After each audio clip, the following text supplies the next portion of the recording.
Share করে দিলে তোমার আগে যা ভিডিওতে ভিউজ আসতো তার থেকে অনেক গুণ বেশি ভিউজ আসবে। এটাতে ক্লিক করে ঢুকে যাবে। এরপর এখান থেকে তোমার ভিডিওটা সিলেক্ট করে নেবে। এরপর করে দেবে নেক্সট। এইখানে তোমার ভিডিও রিলেটেড ক্যাপশন দেবে। ক্যাপশনের মধ্যে কিছু ইমোজি দিলে ভালো হয়, যাতে ক্যাপশনটা দেখতে আরো সুন্দর লাগে। এই জন্য বললাম ভিডিওর ক্যাপশন কিন্তু খুবই গুরুত্বপূর্ণ। ক্যাপশন দেওয়ার পর এবার একটা এন্টার মেরে এবার দেবো হ্যাশট্যাগ। আর হ্যাশট্যাগটা যেন অবশ্যই ভিডিও রিলেটেড হয়। যেহেতু আমার একটা ডান্স ভিডিও, তো ডান্স সম্পর্কিত আমি হ্যাশট্যাগ দিয়ে দিলাম।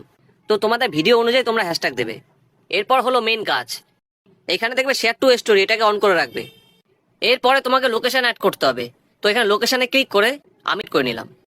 এখন একটা গুরুত্বপূর্ণ বিষয়, যেটা গিয়ে হলো এখানে দেখবে ক্লোজ ক্যাপশন বলে অপশন আছে, এটা অন থাকবে, এটাকে অফ করে দেবে। এটা যদি অন থাকে তাহলে ভিডিওতে মনিটাইজেশন পাবে না, এটা একটু লক্ষ্য রাখবে। এরপরে দেখবে শেয়ার টু গ্রুপ আছে, এটাকে ক্লিক করে তুমি যেই গ্রুপে জয়েন্ট হয়ে আছো সেই গ্রুপগুলোকে সিলেক্ট করবে। 3টে গ্রুপেই সিলেক্ট করা যায়, তো আমি 3টে গ্রুপ সিলেক্ট করে নিলাম। এরপর আর একটা কাজ আছে, এখানে টপিক অ্যাড করতে হবে, তোমার ভিডিও সম্পর্কিত টপিক। তো আমার ডান্স ভিডিও, তো আমি ডান্স সিলেক্ট করে নিলাম। তো এখান থেকে 3টে সিলেক্ট করে 3টেই তুমি সিলেক্ট করে নেবে। ব্যাস, তোমার কাজ শেষ। এবার শেয়ার করে দিলে তোমার আগে যা ভিডিওতে ভিউজ আসতো তার থেকে অনেক গুণ বেশি ভিউজ আসবে।